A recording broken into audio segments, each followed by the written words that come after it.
Political party নিয়ে কথা বলার ক্ষেত্রে সকল ছাত্রনেতাকে অত্যন্ত সতর্ক হতে হবে।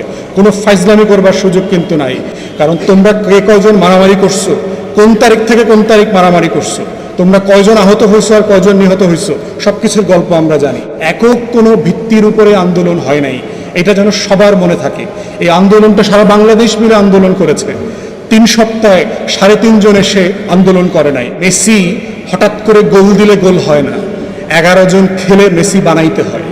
অতএব তোমরা যদি মনে করে থাকো তোমরা 3 সপ্তাহে মেসি হইছো, তোমরা 3 সপ্তাহে রোনাল্ডো হয়ে গেছো, তোমরা বোকার স্বর্গে বাস করছো। তারেক রহমানের ব্যাপারে একজন সমন্বয়ক বলেছেন যে উনি ছাত্রদের ভাষায় নাকি কথা বলছেন। প্রশ্ন হচ্ছে, দেশের সবচেয়ে গুরুত্বপূর্ণ রাজনৈতিক দলের সবচেয়ে সিনিয়র নেতার ব্যাপারে কথা বলার ক্ষেত্রে সবাইকে খুব সতর্ক হতে হবে। হাসনাত আবদুল্লাহ থেকে শুরু করে সকল ছাত্র সমন্বয়ককে বলছি, তোমাদের এই আন্দোলনের সাথে তোমরা 3 সপ্তাহে আন্দোলন করো নাই। এই আন্দোলন বাংলাদেশের গণতন্ত্রকামী মানুষ গত 17 বছর থেকে করেছে। মেসি হঠাৎ করে গোল দিলে গোল হয় না, 11 জন খেলে মেসি বানাইতে হয়। অতএব তোমরা যদি মনে করে থাকো তোমরা 3 সপ্তাহে মেসি হইছো, তোমরা 3 সপ্তাহে রোনাল্ডো হয়ে গেছো, তোমরা বোকার স্বর্গে বাস করছো। তাই সিনিয়র পলিটিশিয়ান এবং পলিটিক্যাল পার্টি নিয়ে কথা বলার ক্ষেত্রে সকল ছাত্রনেতাকে অত্যন্ত সতর্ক হতে হবে। কোনো ফাইজলামি করবার সুযোগ কিন্তু নাই। কারণ তোমরা কে কয়জন মারামারি করছো, কোন তারিখ থেকে কোন তারিখ মারামারি করছো, তোমরা কয়জন আহত হয়েছো আর কয়জন নিহত হয়েছো, সব কিছুর গল্প আমরা জানি। তাই তারেক রহমান সম্পর্কে অবশ্যই সমালোচনা করবার অধিকার আছে সবার রাজনীতি হিসাবে, কিন্তু তারেক রহমানকে অথবা কোনো রাজনৈতিক দলের নেতাকর্মীকে হেয় করে কথা বলার কোনো রাইট নেই। কিন্তু এর মানে এটা না যে কোনো রাজনৈতিক নেতাকর্মীর সমালোচনা করা যাবে না। তার ব্যাপারে যেটা বলা হয়েছে, উনি ছাত্রদের ভাষায় কথা বলছেন। ছাত্রদের এই আন্দোলনে তো বিএনপির রোল ছিল।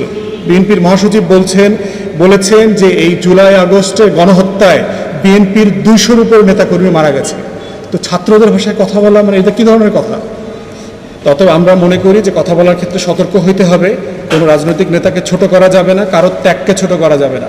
মাদ্রাসারও শত শত মানুষ শহীদ হয়েছেন, কওমি মাদ্রাসার, আলিয়া মাদ্রাসার, জামাতের, শিবিরের, হেফাজতের, প্রত্যেকের অবদানকে শ্রদ্ধার সাথে স্মরণ করতে হবে আমাদের এই আন্দোলনে। এটা কোনোভাবেই ছোট করবার সুযোগ নাই। সাংবাদিকরা দায়িত্ব পালন করতে গিয়ে 4 জন না 6 জন সাংবাদিক শহীদ হয়েছেন। তত প্রত্যেকের অবদানকে গুরুত্ব সহকারে দেখতে হবে। একক কোনো ভিত্তির উপরে আন্দোলন হয় নাই, এটা যেন সবার মনে থাকে। এই আন্দোলনটা সারা বাংলাদেশ মিলে আন্দোলন করেছে। 3 সপ্তাহে 3.5 জন এসে আন্দোলন করে নাই। ঢাকা বিশ্ববিদ্যালয় থেকে শুরু করে পাবলিক ইউনিভার্সিটির 19 জুলাই পর থেকে তেমন কোনো কন্ট্রিবিউশন নাই। এই আন্দোলনটা ক্যারি আউট করেছে প্রাইভেট ইউনিভার্সিটি, জাতীয় বিশ্ববিদ্যালয়ের ছেলেমেয়েরা এবং মাদ্রাসার ছাত্ররা। অতএব সেই আন্দোলনের ব্যাপারে সবাইকে অবদানের জায়গাটা শেয়ার করতে হবে এবং সবাইকে ন্যায্যতার ভিত্তিতে সম্মানের সাথে আন্দোলনের শেয়ার দিতে হবে।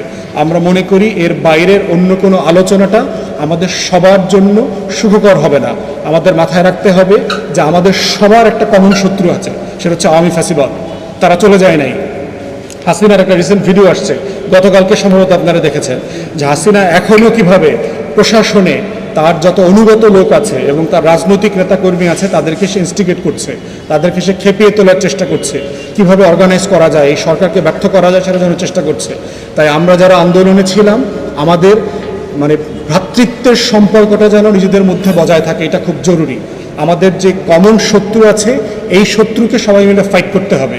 নিজেদের মধ্যে অন্তর্দ্বন্দ্ব, কলহ এবং যুদ্ধ যেন কোনোভাবে বেঁধে না যায়। তাই আমাদের কথা এবং কাজের ব্যাপারে আমাদের নিজেদের মধ্যে যথেষ্ট জবাবদিহিতা থাকতে হবে বলে আমি মনে করি।